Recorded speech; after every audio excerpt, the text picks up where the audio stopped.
What I'm building today has been a little brain baby in my head for well over 2 years. I just never had any clue how I was gonna build it, but I figured it out recently, and I really hope it works. I hope this thing I'm building in a minute is gonna work.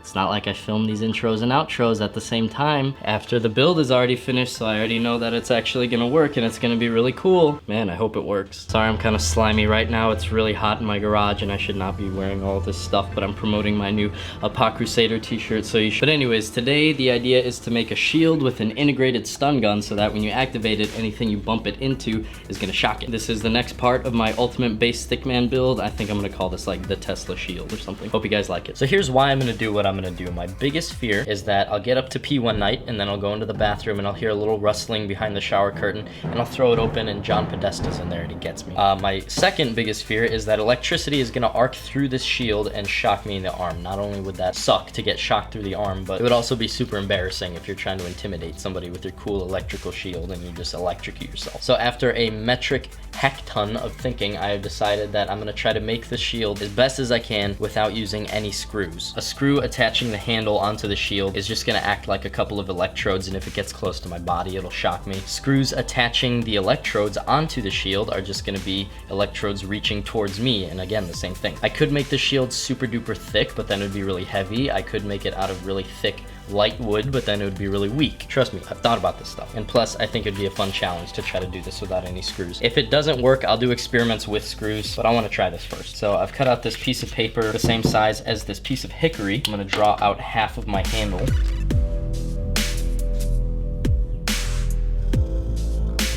Ha! I almost made a mistake. In my mind, I was thinking of this as the bottom so my hand would have enough space in there, when actually this is the bottom because this is gonna sink into the plywood. So I gotta raise that up a fair amount.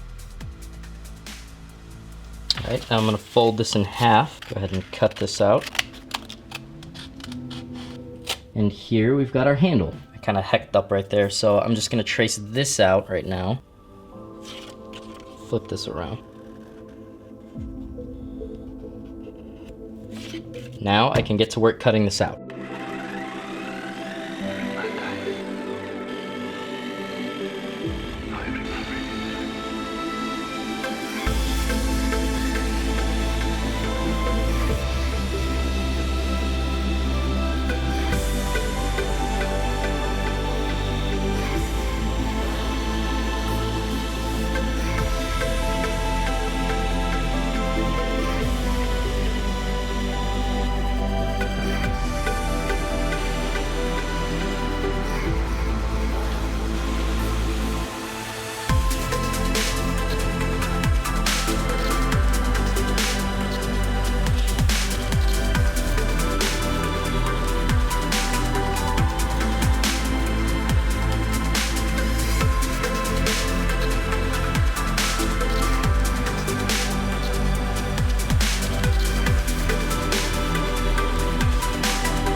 Alright, so now I'm gonna get to work on the conductive front plate on the shield, which is actually gonna be made up of 2 separate pieces of metal that will act as extensions on the electrodes of the stun gun. The best way I can explain how this is gonna work is think about your hands, how obviously each finger is connected to the hand. If you interlock your fingers like this and pretend they're not actually touching, there's just a tiny bit of space in between. If you tried running an electric current out of one hand and into the other one, obviously the electricity would be arcing in between the fingers that are closest to each other, just randomly across it if you spaced them out evenly. Until a foreign object comes by and touches 2 of the fingers, at which point that object becomes the path of least resistance and the electricity uses that to travel through, shocking it. Basically what all this means is that I now have to drill 42 holes and cut 45 lines into this street sign. So I'm gonna go clear my schedule really quick and then I'll get to that.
All right, my final cuts. I'm so glad this is over.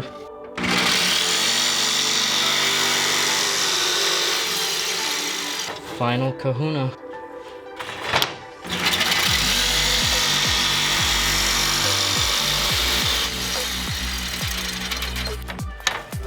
Ah, nice. Oh man, I'm so glad this turned out. Yes. I don't know how much more of that my shoulder could have took. Now I gotta sand the burrs off of every single one of these edges.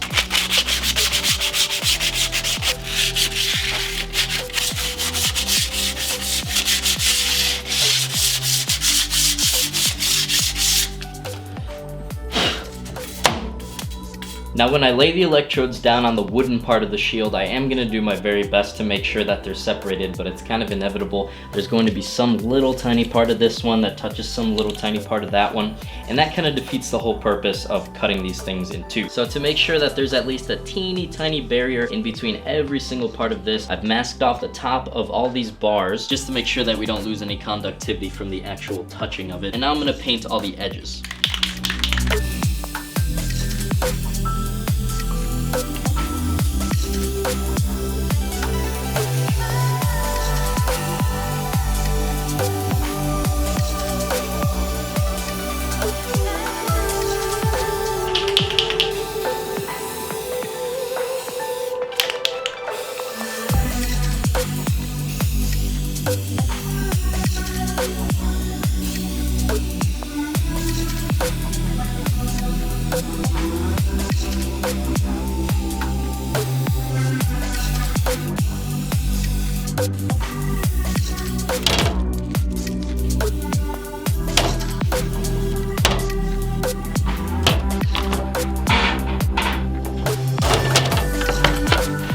Right now I'm marking out the holes that I'm going to use to attach the handle to the shield.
I'm very happy to announce this handle turned out sturdy as heck. Now I just gotta use the flap disc on my angle grinder and level out these bumps.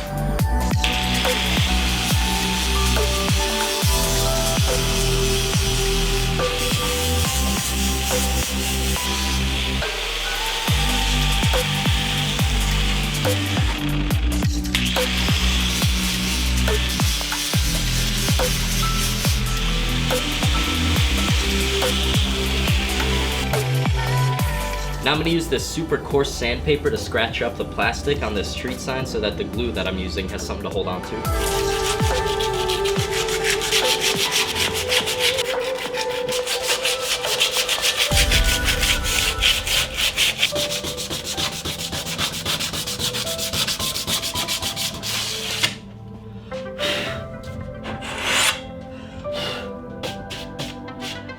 Now very, very carefully, I'm applying the silicone rubber adhesive sealant. And this stuff will burn the hairs out of your nose, so make sure you open up a window or something.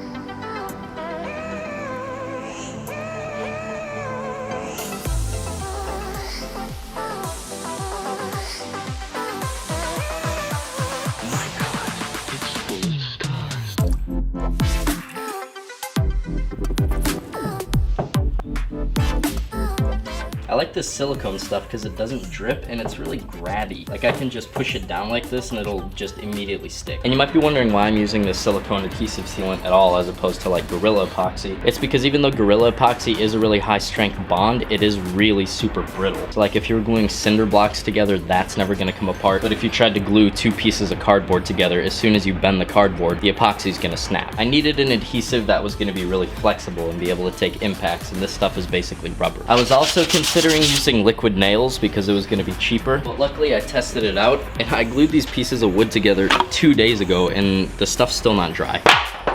This build has already taken a stupid long time to do. I did not want to be making videos this far apart anymore. But yeah, long story short, I just remembered I had a whole bunch of this stuff in my cabinet and I think it's going to do a pretty good job.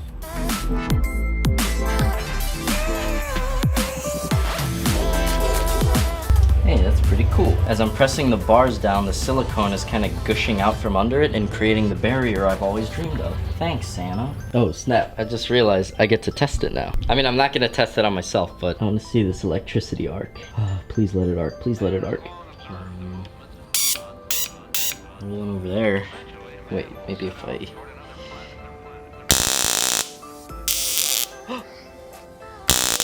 Oh, shoot. Oh, that's so cool. Hold on a second. Maybe if I turn the lights off, you guys can see it better. Hope you guys can see this. Oh my gosh. That is so cool. Oh, yeah. Ah, I love when stuff works. Oh man, I am so happy this thing works. You guys have no clue. This is so cool. I love this. This silicone stuff though is probably gonna take like a day to dry, so I'm probably gonna take the footage that I have right now and go edit it right now. I'll see you guys when it's time to finish. And now I'm attaching this leather forearm strap. I came up with a super tough way to attach it without using any metal. You'll see how in a second, but I gotta drill these holes right now.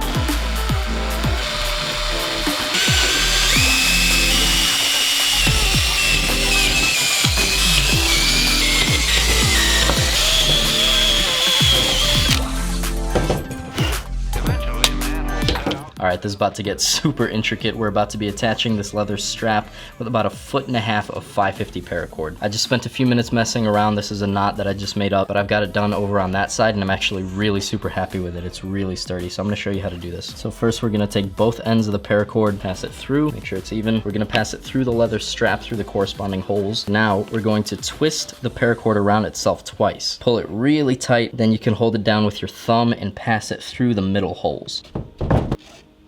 All right, do your best to pull that tight. You're not gonna get it super well right now, but this next thing will really get it. So now I'm going to be passing this one that I just put through up through this one and this one up through this one. That comes up here.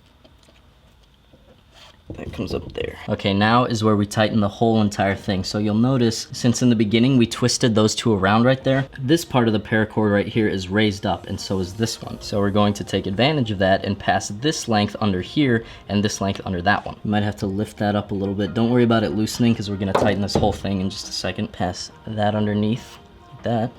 Now this side that's going under the paracord that's closest to the top holes is going to be the one that goes under, comes back over, and goes through the loop. And so now this is pretty cool. When you pull this tight, as you can see, it pulled that initial twist upwards. That tightens the first line of paracord, and pulling on it tightens this line right here, which also tightens the middle one. You just pull it really, really tight. Now hold that with your thumb, take this one that's popping out right here, tuck it underneath this line right here, pull through. Pull this guy underneath here. You might have to use some pliers. Pull that through.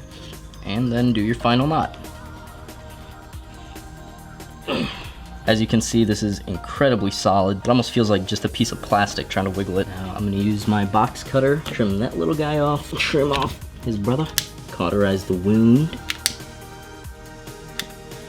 And now I would use the lighter to sort of melt this part together right here, but I don't want to weaken the string. So instead, I'm actually going to mix up a little bit of epoxy and just coat the whole entire knot. Now, this is 100,000 million% not going anywhere. Perf!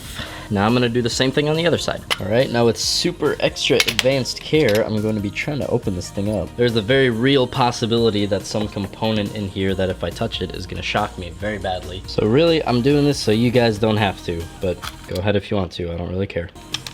Did you guys know that in Illinois now there's a waiting period for stun guns like a regular gun? That set me back some time. Back when I got the stun gun for the Warhammer, I literally just ordered it off Amazon. That was actually my first hint that stuff wasn't going to be as simple as last time. I tried ordering it off Amazon. It said that it wouldn't ship to Illinois. It's some goofy stuff. All right, here we go. Oy vey. Okay. All right, what I'm hoping for is that I can just sort of extend this little button right here, but that I can still use this whole entire case. So let's see if this pops out. Alright, so one of the wires already tore off. Okay, I'm gonna go ahead and snip the pink wire. Obviously hold on to the switch. Gotta sort of pull it out so that we got more to work with. Same with the red wire, yank it out this way. These wires are so weak though. Just falling apart, they're made with such cheap materials. Alright, that works. And I've also got to extend these wires that are actually coming out from the part that shocks you. So this little piece of plastic right here that the wire was melted onto, I'm actually going to snap it off to make room for the bigger wire. Might be all I need to do. Yeah, that's good. So twist this around and solder it up, baby. It's perfect right there now. And I tied this knot right here so the wire can't pull back out of it. And I'm gonna do the same on the other electrode wire and then also extend the red and pink wires.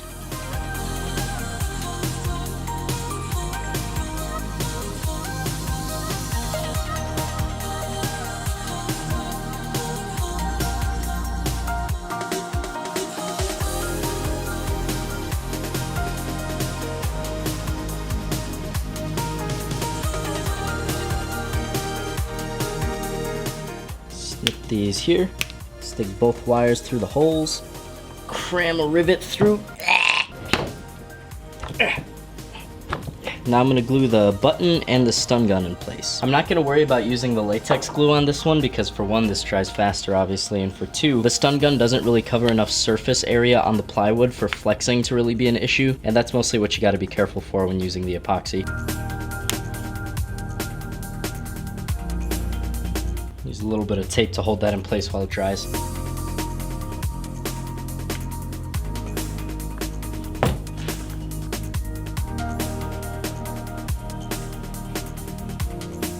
Alright, now we let that set and we're just about done. I'm gonna go grab something to wrap the handle with while this is drying.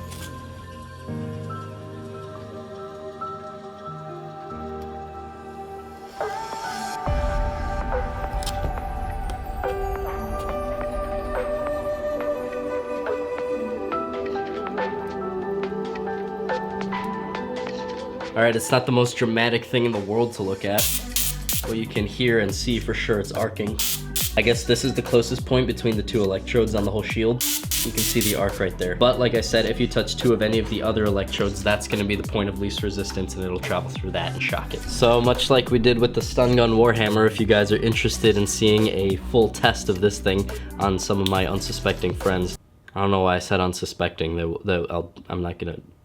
I'll let them know I'm gonna shock them. I'm not gonna just go up and shock them. That would probably be a felony. But yeah, if you guys want to see it happen, just stick around for a while. It's gonna happen eventually. Remember to pick up a t-shirt too. They're really nice t-shirts. But that's all I got for today though, guys. So thank you all very much for watching. I'll talk to you later. Bye.